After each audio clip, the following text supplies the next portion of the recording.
কপাল ফুলিব মিয়া মুছলমানৰ। ভাল একটা খবৰ আমাৰ কাৰণে ভাল, সবৰ কাৰণে ভাল। দুজন মাইকী লোৱাটো এইটো বেন কৰিছে বেলেগত, কিন্তু BTCত বেন কৰা নাই।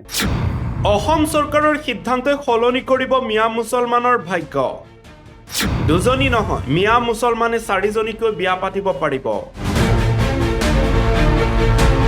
অসম চৰকাৰে ৰূপায়ণ কৰা এখন বিশেষ আইন, যিখন আইনৰ জৰিয়তে অধিক লাভান্বিত হ'ব মিয়া মুছলমানৰ।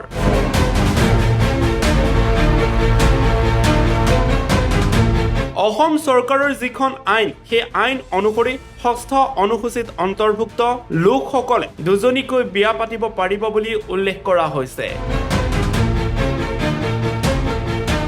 আৰু সেই 6ষ্ঠ অনুসূচিত গাঁওসমূহত তথা এলেকাসমূহত মিয়া মুছলমানো সোমাই আছে, যাৰ বাবে অধিক লাভান্বিত হ'ব মিয়া মুছলমানসকল।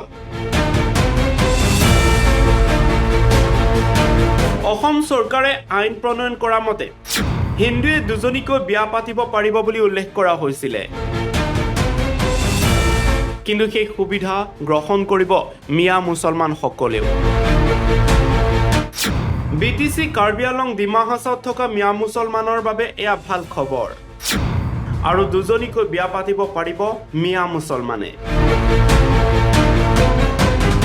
ইতিমধ্যে অসম চৰকাৰৰ যিখন আইন, সেই আইন অনুসৰি হিন্দুসকলে দুজনীকৈ বিয়া পাতিব পাৰিব বুলি উল্লেখ কৰা হৈছিলে 6ষ্ঠ অনুসূচিত অন্তৰ্ভুক্ত গাঁওসমূহৰ হিন্দু পৰিয়ালে।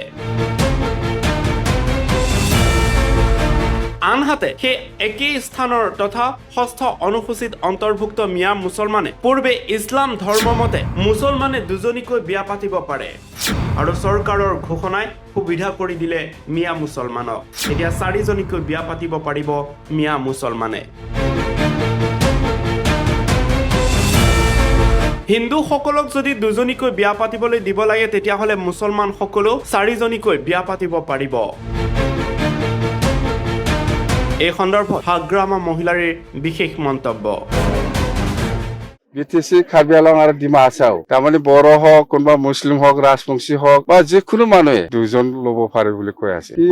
এইটো 6th শিডিউলটো এক্সাম্পটেড ডিমা হাছাও, কাৰ্বি আংলং আৰু BTC, কিন্তু 6th শিডিউল বাহিৰত দুজন শাদী কৰিব নোৱাৰিব। গোটাইটোৱে অসম গভৰ্ণমেণ্টে ডিচিছন লৈছে, আমিতো আৰু কি কৰিম।